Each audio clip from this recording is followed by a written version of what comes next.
Beaucoup, bonjour.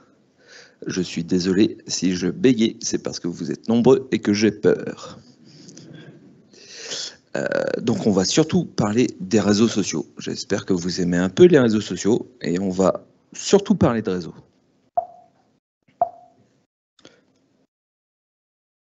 Alors moi, je suis dev.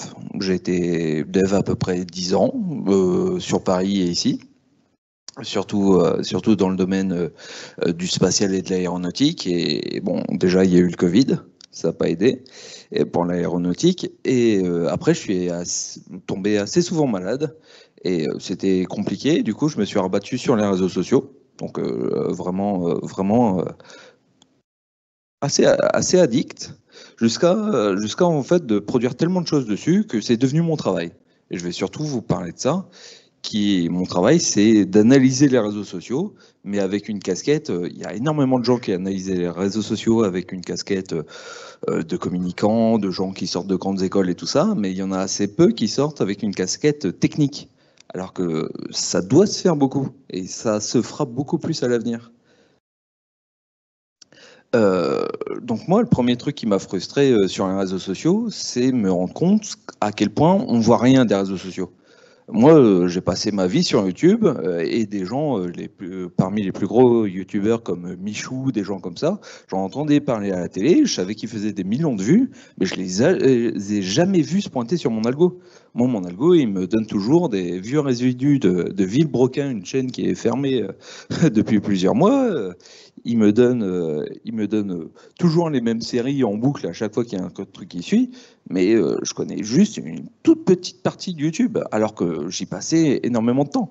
Instagram, c'était encore pire, j'y étais pas beaucoup dessus, et à chaque fois que je me pointais, ben, je voyais rien de ce qui correspondait à la, à l'algorithme de ma copine. Ma copine voyait plein de trucs cool, moi je voyais rien du tout, et j'essayais de chercher, et il fallait passer énormément de temps, et pour se rendre compte qu'on voyait rien en fait. On va se mettre à suivre 100 ou 1000 comptes, et au final on va voir les 10, 50, 100 même qui vont se pointer tous les jours, avec de temps en temps une grosse tendance, mais ça va pas aller beaucoup plus loin en fait, parce que les utilisateurs, en général, ils voient que ce qu'on leur montre. Parce que chaque personne, il n'y a personne qui connaît YouTube. Parce que tout le monde a sa petite vue, avec sa petite timeline, ses petits abonnements, les suggestions, une fois ou deux, des grosses tendances de la journée, mais ça va vraiment pas très loin. Et il y a plein de gens qui se pensent Twitter, par exemple. Twitter, c'est un truc politique avec l'extrême gauche qui se tape avec l'extrême droite. Mais ça, c'est pas le quart des contenus sur Twitter. Twitter a autant de contenu sportif que de contenu politique. Mais ça, parce que tout simplement, ceux qui s'intéressent au sport se foutent de la politique, en tout cas n'interagissent pas dans les conversations politiques. Ceux qui sont dans les grands débats politiques avec des insultes et tout ça, dès qu'il y a une personnalité qui dit un truc sur CNews, eh ben, eux, ils regardent pas trop ce qui se passe sur le sport, l'algo ne leur montre pas ça. Et en fait, le point de vue de personne n'est fiable pour savoir ce qui se passe vraiment dessus. Parce que tout le monde a son petit avis, son petit algo, et tout le monde a 10 000 biais. Bon, déjà, le biais de l'algo, forcément, si on ne voit pas un contenu, on ne peut pas savoir qu'il existe. La masse d'informations, quand il y a 1 million de tweets sur un sujet, je vais beaucoup vous parler des législatives, parce que c'est une des dernières études que j'ai faites. Ben, 1 million ou 2 millions de tweets sur le sujet des législatives, il n'y a personne qui va jamais les voir. On peut passer 24/24 à les regarder, il n'y a personne qui lira 2 millions de tweets. L'idéologie, même un journaliste qui essaye de regarder 100 ou 1000 tweets, qui essaye de lire tout ça et de comprendre ce qui se passe, eh ben, il va pas comprendre tout. Il va résumer un peu à sa sauce, il va faire un peu des biais, des trucs qu'il trouvera de gauche, de droite, d'extrême gauche, d'extrême droite, etc., etc. Le hasard est plein de données cachées parce que l'utilisateur lambda, quand il va sur une publication, il va pas forcément voir quel utilisateur l'a émis, quelles sont ses précédentes conversations, quels sont ses follow, ses biais, ses machins. Il y a énormément de choses qu'on ne voit pas en fait. En tout cas, pas en tant qu'utilisateur. Du coup, il faut faire mieux. Et moi, ce qui m'a intéressé à ce moment-là, c'est de voir comment font les pros, parce qu'il y a des gens qui travaillent avec les réseaux sociaux. et aussi comment font les sociologues. Parce que ça, c'est plein de questions que des gens se les ont posées depuis des dizaines d'années, parce que quand il y a 1000 personnes à l'ONU qui doivent décider est-ce qu'on doit donner 1 milliard de dollars ou non à une réserve en Afrique, la question se pose. Et étudier ça finement, c'est beaucoup plus compliqué, beaucoup plus une science que juste faire un résumé des top 5 postes. Donc ça fait mal à la tête. Ça, c'est des outils de pro. C'est des outils qui coûtent plusieurs centaines d'euros par jour. Donc là, je vous en ai mis 3. Tokoker, VisiBrain et Brandwatch. VisiBrain, Cocorico, c'est français. Et c'est très important. Et donc ça, c'est des trucs qui permettent de dire, je veux voir, par exemple, tous les gens qui ont parlé de Riviera Dev. Donc on lui donne la requête. Ça passe la plupart du temps par les API officiels, par exemple de Twitter. Et ça va télécharger tous les tweets pour savoir, il y a eu un pic, il y a eu un pic tel jour parce qu'il s'est passé un truc, les gens ont relayé, les gens ont bien aimé une conférence, c'était chouette. Il y a eu des indices de sentiment. Je veux dire, 46% positifs, 2% négatifs. Quand ils ont les informations, il y a par exemple les métiers. Là, on voit top occupation, c'est les métiers. C'est en rouge, c'est les gens qui bossent dans le social media. En marron, c'est les blogueurs, etc., etc. Donc ça donne plein d'informations qui sont très utiles. Ça fait une partie du travail qui est vitale, mais il y a aussi plein de choses que ça ne fait pas. Parce que, pourquoi il y a un pic ? Le seul truc que ça va répondre, c'est on va cliquer sur le pic, et sur le pic, on va voir le plus gros poste à ce moment-là, puis on va essayer d'en déduire ce qui s'est passé dans le million d'autres posts qu'il y a eu cette journée. Et les pros, ils en font d'autres choses. Il y a plein, par exemple, pour une bonne ressource, si vous aimez le sujet, il y a le blog du modérateur, donc qui sont très dans tous les outils de communication numérique, autre chose. Ils proposent des informations faites par des agences. Là, par exemple, il y a Metricool qui dit que quand on fait un carrousel, on a 32% d'engagement, alors que quand on fait une image, on a 11%. C'est pas faux, c'est une donnée intéressante. Mais moi, ce qui me frustre sur ça, c'est 32% pour tout le monde. Je veux dire, si je parle à des gens qui sont des communicants, si je parle à des techniciens, j'essaye de parler à des directeurs commerciaux, à des enfants, ils auront tous le même pourcentage d'engagement. Je veux dire, ça, c'est une stat très, très générique. Et suivant à qui je parle, quand je parle, à quelle communauté, à quel moment, tout ça, ça peut, dans ma tête, j'étais en train de me dire, tout ça, ça peut vraiment bouger. C'est pas une vérité, c'est juste une moyenne.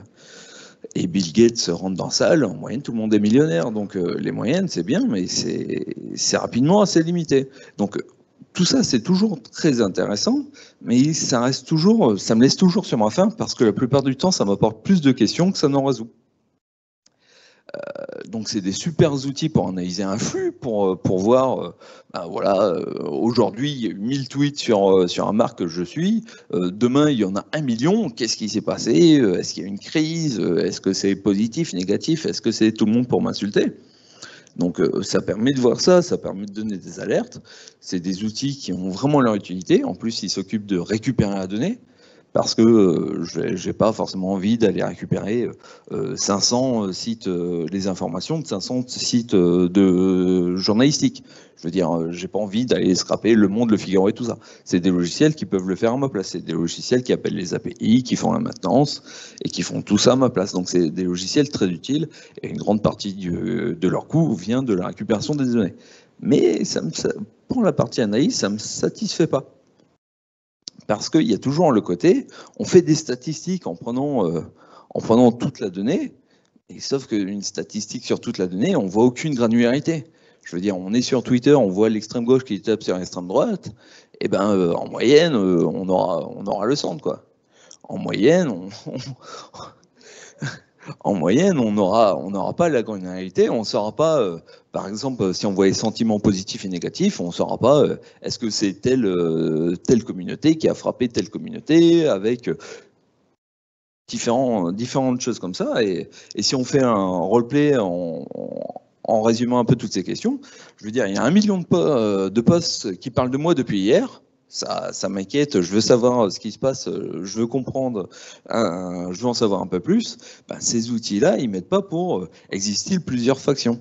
On verra peut-être qu'il y a plusieurs tweets différents. On verra peut-être le top 5 des tweets sur le sujet à base de il y a un influenceur de gauche qui m'a insulté, il y a un influenceur de droite qui m'a défendu, etc., etc. Donc on se fera une idée, mais ça va rester extrêmement schématique. Dans quelle proportion? Je veux dire, il y a 1 million de tweets sur nous, c'est pas avoir 5 tweets des chefs de file qui va nous dire bah, est-ce qu'il y a plus de gauche, de droite, est-ce qu'il y a mes clients parmi ça, est-ce qu'il y a des gens qui sont importants pour moi, est-ce qu'il y a des gens que politiquement je m'en tape, voilà, tout un tas de choses comme ça. Est-ce qu'ils ont des courants d'opinion différents? Il y a une crise, il y a plusieurs types de gens qui me reprochent quelque chose. Ben, peut-être que chaque personne me reproche un truc différent. Donc il faut que j'y réponde différemment. Donc on va rechercher aussi des leaders, même si on cherche des influenceurs, des choses comme ça, des gens qui répondent pour parler en face à face. Est-ce qu'il y a des alliances, des conflits en cours entre tous ces groupes? Est-ce qu'il y a de l'astroturfing, donc de la manipulation d'opinion avec des bots? Il y a peut-être un concurrent à moi qui a payé 500 000 bots, et au final, la moitié de tous les tweets qui m'avaient alarmé, au final, c'est rien du tout. Ou chose qui se voit régulièrement maintenant sur les sujets politiques sur certains réseaux sociaux. Est-ce qu'ils ont des modes d'expression variés? Je veux dire, est-ce qu'il y a des groupes qui sont peut-être plus jeunes, plus dans l'humour, à faire des mèmes, des vidéos et tout ça, alors qu'un autre groupe qui va plus me renvoyer des études ou des articles de journaux ou des extraits de CNews, quoi. Tout ça, c'est un truc que je dois savoir, parce que si jamais, déjà, je veux savoir vraiment ce qui se passe, ben, il faut que je sache tout ça, et si jamais je veux leur répondre, il faut que je sache un peu à qui je parle, et pas juste m'adresser aux 3 plus gros tweets qui en parlent de moi. Et ça, les sociologues, ils ont répondu à la question depuis les années 90 au minimum, parce que les sociologues, ils se sont dit... il y a des milliers d'échanges, il y a des machins, dans les couloirs de l'ONU, de l'OTAN et tout ça, il y a plein de gens qui parlent entre eux à tout moment du jour et de la nuit. Et ben, le plus simple, on va étudier un peu les contenus, pour les gros, voir un peu ce qui se passe, faire un peu des statistiques, mais surtout, on va étudier le réseau. On va étudier qui parle à qui. On va étudier les flux d'informations. Pas le flux en faisant une grosse moyenne, mais on va étudier les flux. On va étudier tout ce qui se passe. J'ai un petit jeu pour vous, et ça, c'est un jeu de données qui a 4 particularités. Est-ce que vous l'avez déjà vu? Est-ce que vous le connaissez? Il y a un indice avec la ligne. Je vais vous donner la réponse. Ils ont tous la même moyenne, la même variance, la même corrélation, la même régression linéaire. Ce jeu-là est juste pour dire qu'avec juste des indicateurs qui font des moyennes, des choses comme ça, eh ben on peut illustrer des situations totalement différentes. Il y a 1 million de tweets sur moi, il y a 99% négatifs, eh ben peut-être qu'il y a 99% de bots. Peut-être qu'il y a des gens qui critiquent les gens qui me critiquent, donc ils sont toujours négatifs. Peut-être qu'il y a plusieurs factions, peut-être qu'il n'y en a qu'une seule. Et tout ça, on ne va pas le voir juste avec un top 3 des tweets, avec un petit diagramme d'information et avec une statistique en moyenne, il y a tant de pourcentage de choses négatives. Donc les sociologues, ils ont dit, on modélise, on visualise. Parce que la situation, plus on la verra sur toutes les cultures, plus on essaiera de montrer la donnée au global, et ben plus on a des chances déjà d'un humain de se dire « Ah, il y a un truc qui ne va pas, il y a un truc qui change, il y a un truc à voir », et potentiellement faire d'autres stats, potentiellement faire d'autres choses par-dessus. Et en plus, un indicateur, si on ne le comprend pas, c'est du bruit. Si on commence à accumuler, comme les premières pages que je vous ai montré, 10 000 indicateurs et pas pouvoir en sortir vraiment ce qui est en train de se passer, tout ça c'est du bruit, tout ça c'est un joli dashboard dont on est prisonnier, mais qui ne sert à rien pour prendre une décision. Donc un réseau, je vous propose, là on entre dans le cas du truc, je vous propose juste de résumer ce que c'est un réseau. C'est des nœuds, par exemple des comptes qui parlent entre eux. Donc là, c'est tout un tas de comptes qui ont parlé de moi. Il y a Madame A qui a parlé de moi, Monsieur C et tout ça. Et ils ont des liens. Par exemple, on peut dire que là, c'est des follow. Madame A suit Monsieur C. C'est juste une représentation extrêmement basique d'un réseau. Et ça, bon, ça c'est joli comme ça, c'est à peu près lisible, mais quand il y en a 1 million, va falloir un peu plus bosser pour comprendre ce qui se passe. Donc déjà, on peut le spatialiser. Par exemple, là, j'ai appliqué Force Atlas 2, donc c'est un algorithme qui va faire que tout le monde s'éloigne par défaut, mais plus des gens sont liés, plus ils vont se rapprocher. Donc on va avoir des grappes de comptes qui suivent entre eux, et qui suivent plus en truc avec le reste. Du coup, B, A, C se suivent, ont au moins un lien dans un sens, tous entre eux, donc sont tous collés. D un peu plus loin parce qu'il est repoussé par les autres, même s'il est un peu attiré avec le lien entre C et D.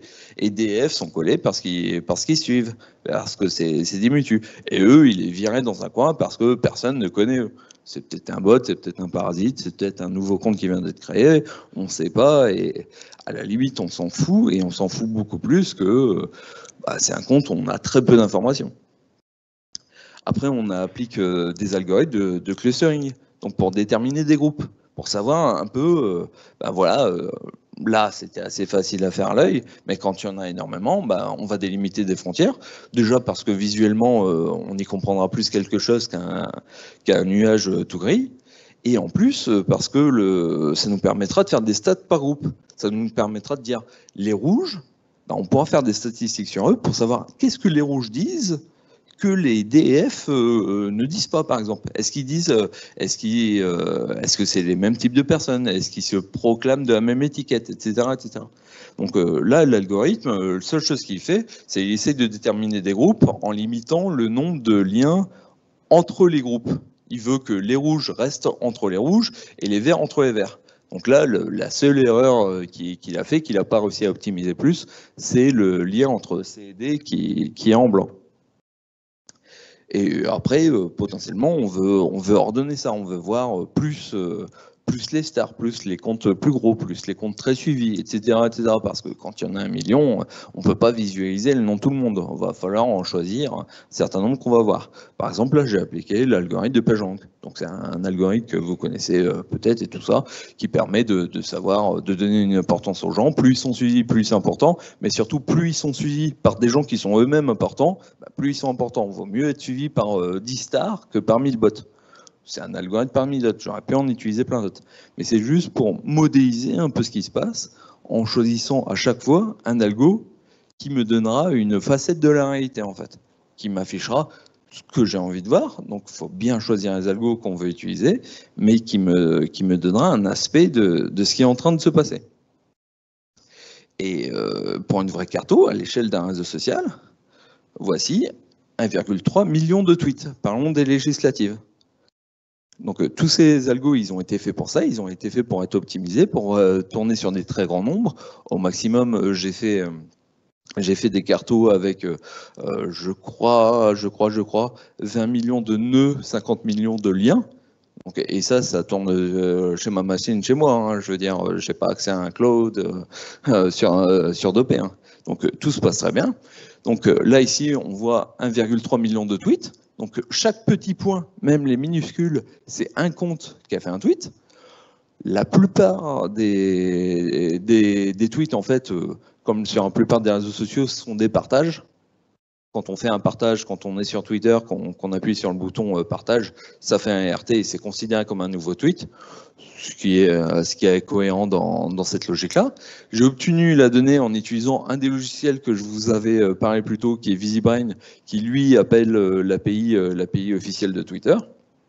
Et j'ai choisi d'afficher la taille des nœuds en fonction du nombre de partages qu'ils ont obtenus, en fonction du nombre de RT qu'ils ont eu sur leur publication à chaque fois qu'ils parlaient des législatives.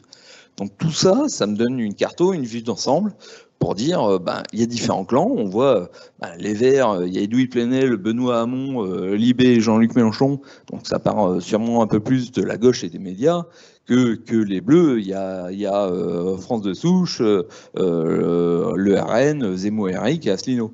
Là, ça parle pas franchement à la même faction politique.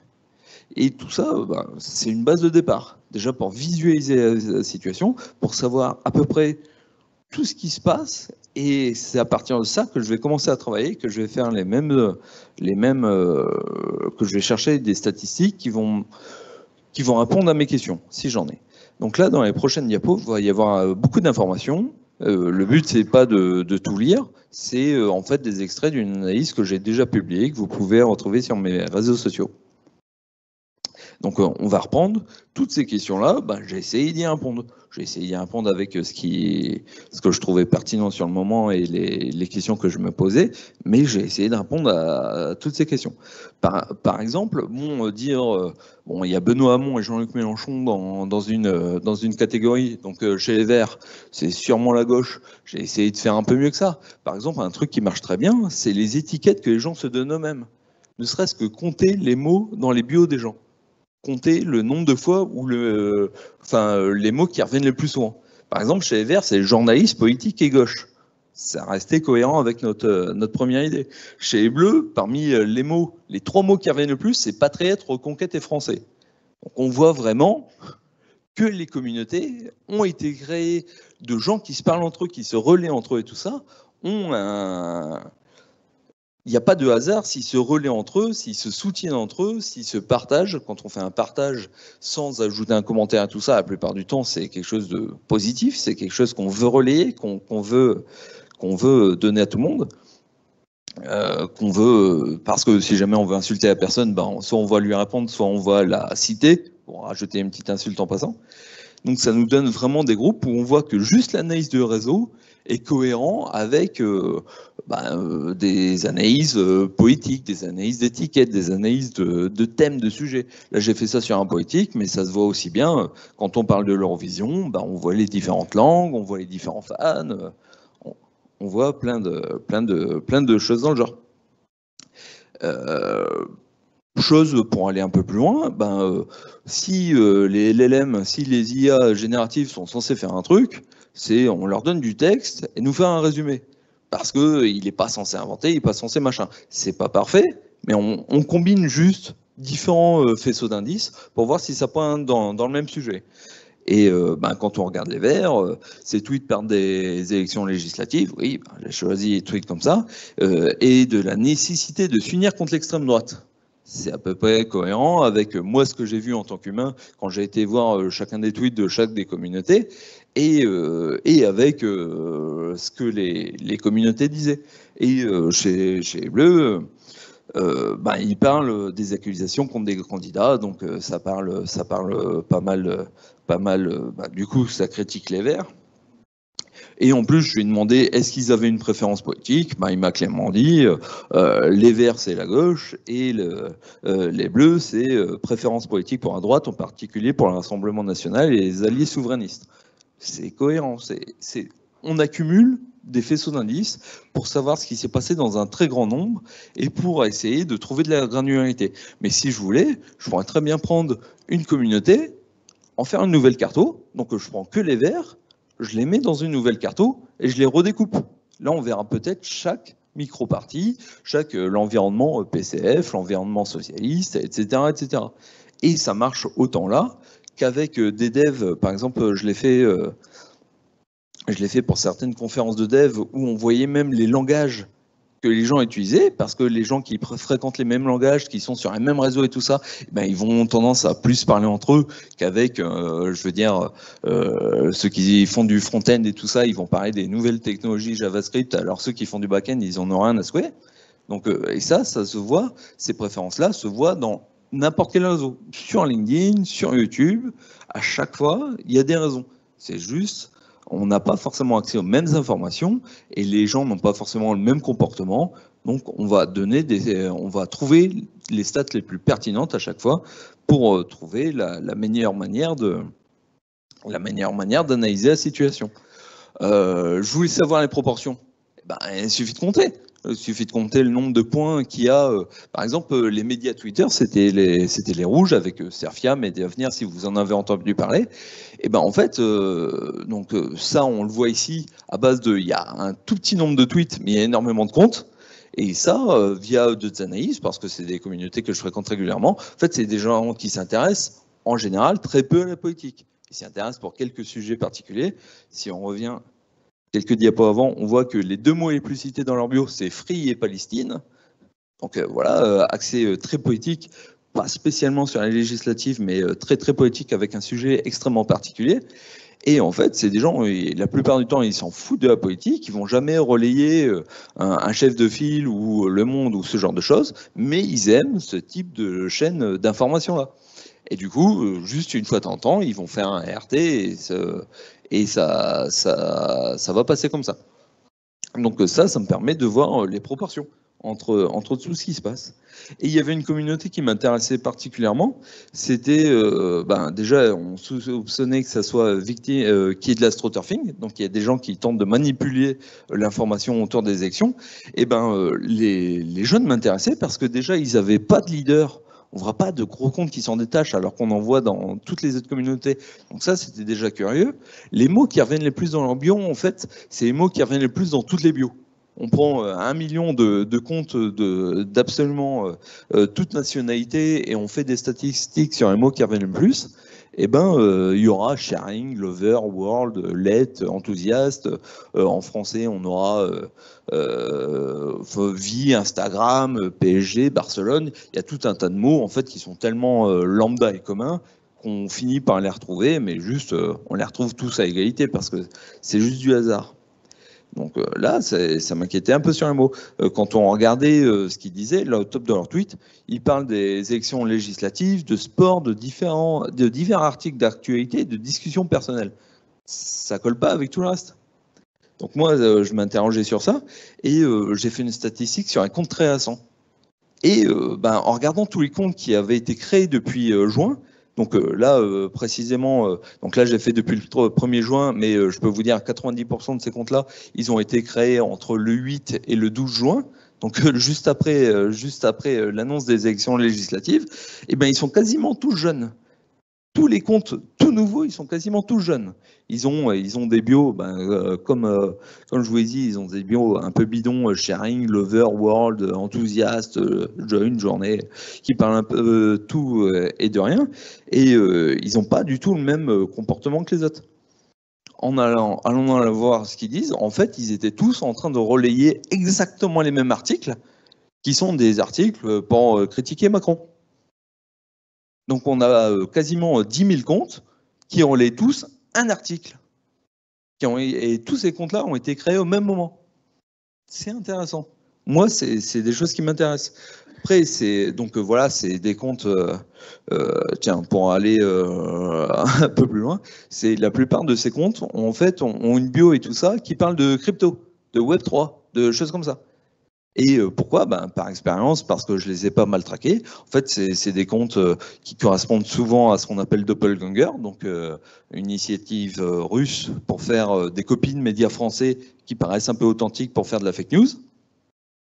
Et ils parlent de crypto parce que c'est facile de choper quelques followers en disant n'importe quel mot-clé en crypto, histoire de crédibiliser le compte en fait. Que le compte soit pas directement flagué par l'algo comme étant un bot et se fasse via un tweet ou shadowban de suite. Donc voilà, tout ça, ça me permet de dresser un portrait robot d'une vague de bots. Il y en a plein d'autres. Hein. Je veux dire, l'étude, là, elle a plus de 25 diapos comme ça.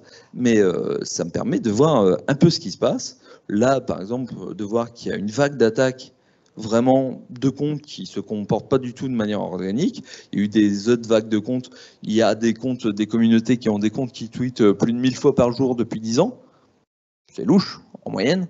Je veux dire, des gens qui s'arrêtent pas de tweeter, qui font jamais de pause la nuit, qui vont jamais manger, jamais aux toilettes et tout ça, et qui tweetent précisément toutes les 10 minutes. Ce genre de choses, donc ça paraît pas très organique. Et tout ça, ça me permet de voir, déjà de les différencier, de les voir apparaître, et de savoir un peu les comptes qu'ils essayent de soutenir, les leaders s'il y en a derrière, les opinions, quels sont leurs points communs, quels sont leurs modes opératoires pour être créés si jamais ils sont coordonnés. Voilà, tout ça, ça me permet de voir quelque chose que juste une moyenne en moyenne, les gens ils parlent de tel sujet, m'aurait pas apporté. Et non, on va pas s'arrêter à Twitter parce que ça marche sur absolument tous les réseaux sociaux. Du moment qu'on peut obtenir la donnée, ça marche partout. Là, c'est une cartographie des commentaires à YouTube francophones. fait, j'ai récupéré une liste de 5000 chaînes francophones qui dépassent les 100 000 followers. J'ai récupéré les 200 premières vidéos, leurs 200 vidéos les plus vues. Sur chacune des vidéos, les 200 commentaires, les 200 premiers commentaires. Et j'ai regardé chaque personne qui a commenté une de ces vidéos, est-ce qu'elle a commenté quelque part ailleurs? Pas pour traquer à personne, je m'en fous des personnes. Ce qui m'intéresse, c'est les foules. Ce qui m'intéresse, c'est de voir que deux influenceurs partagent plus d'audience entre eux qu'avec une autre communauté. Et en plus, ils le partagent la plupart du temps, on voit se dégager des thèmes. Parce que les automoto, motojournal et Villebrequin vont plus partager d'audience qu'avec une autre communauté. Ça paraît évident. Mais qui partagent plus d'audience entre eux et avec Mister MV, Zerator, Benzaï et tout un tas d'influenceurs comme ça, ça m'apporte aussi une autre indication qui est moins évidente. En fait, ça veut dire qu'ils ont une cible qui consomme des entre guillemets vieux streamers comme ça, et aussi tout un tas de contenus autour de l'automobile, du bricolage, ce genre de choses, et qui a une audience qui est très différente de l'audience qui parle de musique, de lifestyle, de beauté, etc., qui écoute du Vita, qui va voir la chaîne YouTube de Sephora France. Tout ça, ça me permet de voir un peu tout ce qui se passe globalement, donc dans la limite de ma sélection des données, dans la limite des algorithmes que j'ai choisi d'utiliser, mais qui me permet de voir beaucoup, beaucoup plus large que si j'avais juste scrollé pour essayer de voir les vidéos en tendance. Après, on peut regarder les viewers de chaque communauté, on peut faire les stats qu'on veut. De toute façon, tous les outils que j'ai utilisés là, ils sont gratuits, ils sont très simples à utiliser. Il y en a plein qui sont clic-bouton, qui ont été faits pour des gens qui ne maîtrisent pas du tout Dev. Après, on rajoute juste, on fait 2-3 graphes avec une petite surcouche de Python en lui envoyant tout et n'importe quoi. Et on répond en fait à ses propres questions. Et surtout, on y répond en utilisant des indices qui sont faits pour, au lieu d'utiliser de l'extrêmement global, juste parce qu'un dashboard nous donnait déjà la réponse. Et j'ai fait exactement la même chose sur un carto législatif, donc la carto des vidéos qui parlaient de législatif sur TikTok. Ça marche sur n'importe quel réseau, du moment que vous pouvez accéder à la donnée. Il suffit juste de se dire, un compte, c'est ça. Un compte, là, par exemple, c'est une chaîne ou un commentateur. Un lien, c'est un commentateur qui a posté sur une chaîne, et la taille, c'est le nombre de vues. C'est le nombre de vues de la chaîne sur les vidéos qui parlaient des législatives, qui utilisaient précisément le hashtag législatif. Donc ça permet d'étudier absolument tous les réseaux sociaux, du moment qu'on peut récupérer la donnée, et de voir un peu ce qui se passe, plus qu'en zappant dessus et en étant totalement biaisé par ce qu'on pense déjà et par tout simplement ce que l'algorithme veut nous montrer parce qu'il pense qu'on préfère ça, parce qu'on a été mis dans un groupe de gens qui préfèrent ça. Et donc là, on a étudié l'environnement, mais en plus, ça nous apprend plein de trucs sur son fonctionnement. Par exemple, ça, c'est dans le site des devs de Twitter. Donc, ils ont un blog qui est très bien fait et ils nous expliquent strictement que ces communautés qu'on voit avec différentes couleurs, différents groupes d'audience, en fait, ils existent stricto sensu comme des environnements différents sur Twitter. Sur Twitter, si vous suivez Jennifer Lopez, Rihanna, Lady Gaga, Selena Gomez, vous êtes mis dans un gros paquet de gens, de 332 millions de comptes qui aiment la pop. Donc, ça sera un environnement avec ses stars, ses leaders, ses sujets du jour, ses langages, ce genre de choses. Et si vous commencez à suivre ces comptes, vous taperez aussi Katy Perry et Justin Timberlake, que vous les suivez ou pas, et que vous les aimez ou pas. Parce qu'il ne s'embête pas à faire du profilage personne par personne. Il va plutôt faire des paquets de plein de personnes qui ont à peu près le même comportement, qui utilisent à peu près les mêmes mots, qui suivent à peu près les mêmes stars, etc., pour faire une approximation et pour se dire, j'ai testé un message auprès d'une communauté, ça a plu à la communauté auquel j'ai testé, et toute cette communauté-là va voir le message. Mais ça va rapidement s'arrêter à la bulle. Donc tout ce qu'on dit bulle de filtre, parce que l'algorithme n'a pas voulu me montrer ce que je souhaitais voir ou ce qui sortait de ce que l'algorithme pensait que je souhaitais voir, en fait ça c'est une réalité totalement physique. Ce sont vraiment des environnements différents. Et c'est pour ça que sur la plupart des réseaux sociaux, c'est très rare que vous tombiez sur une langue que la vôtre et l'anglais. Parce que la plupart du temps, vous êtes dans plein de bulles différentes. parce qu'il ne va pas vous restreindre à vraiment un sujet. Vous êtes dans plusieurs bulles différentes, et chaque bulle a un langage. Et la plupart des réseaux sociaux considèrent l'anglais comme le langage international que tout le monde peut un peu voir, surtout si vous êtes dans des bulles qui sont internationales. Et il va considérer votre langue primaire, celle que vous utilisez qui n'est pas l'anglais, et tout le reste, il ne va pas vous le montrer. Sur Twitter, je crois que il détruit la chance qu'un tweet vous soit montré s'il n'a pas été relayé par votre langue ou par l'anglais. Je crois que c'est de 99,9%. Donc, si vous ne suivez pas beaucoup de comptes en allemand et que vous n'êtes pas dans une bulle en allemand, il y a extrêmement peu de chances que vous voyez un tweet en allemand, sauf si un Français ou un Anglais l'a retweeté. Donc tout ce qu'on a vu là, c'est une manière de représenter physiquement vraiment ce qui existe. Et la plupart du temps, les réseaux sociaux utilisent les mêmes algos ou une variante. Mais ils font du clustering pour faire des approximations, pour faire des groupes. Ils font du ranking pour connaître les leaders, etc., etc. Et maintenant, si on veut aller un peu plus loin, parce que je m'adresse à une audience de dev, comme je l'ai dit, la plupart des outils que j'ai utilisés là, ils sont open source, ils sont gratuits, et ils recherchent des devs. Si ça vous intéresse, je parle, là j'ai surtout mis en gros Jiffy, c'est le logiciel que j'utilise pour faire la cartographie, donc qui fait vraiment la modélisation gratuite, graphique. On lui balance un CSV, un JSON, ce qu'on veut, avec juste lui dire tel point est relié à tel point, et c'est lui qui va nous gérer graphiquement l'affichage de millions de points, qui va les relier entre eux, qui va avoir tout un tas de plugins pour faire tourner les algos, pour les faire changer de couleur, pour faire, quand j'ai dit PageRank et Louvain, lui, il a sa propre version qui a été implémentée, et ça, n'importe qui peut faire des plugins. N'importe qui peut se rajouter dessus. Si vous voulez chercher des bots et faire que tout le monde puisse le faire en un clic, vous pouvez faire un petit plugin sur ça, et ça fera tourner les statistiques que vous jugerez pertinentes pour mettre en valeur telle ou telle communauté. Donc tout ça, c'est possible. Vu que je m'adresse à des devs, tout ça, c'est possible. Et tout ça, c'est relativement basique.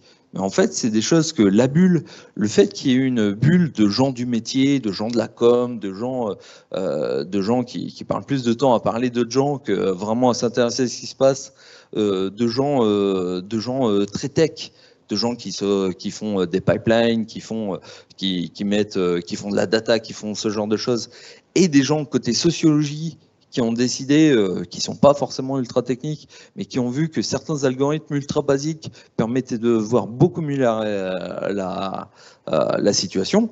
Et c'est en faisant l'alliage de tout ça, en mettant en commun un peu toutes les forces, qu'on obtient à obtenir en savoir un peu plus ce qui se passe sur la situation. Donc là, je vous ai montré surtout mes cartographies, mais il y en a plein d'autres qui font ça. Et il y a pas mal la plupart de ces outils-là, il y a des chercheurs du CNRS derrière. Je veux dire, la France et la Belgique, Louvain, c'est un algorithme qui a été fait en Belgique. Et ils sont du coin. Pour l'instant, on a un petit temps d'avance sur le sujet. Et il y a moyen d'avancer et il y a moyen d'en faire plus. Et merci, c'est tout ce que j'avais à dire sur le sujet en essayant de respecter le timing.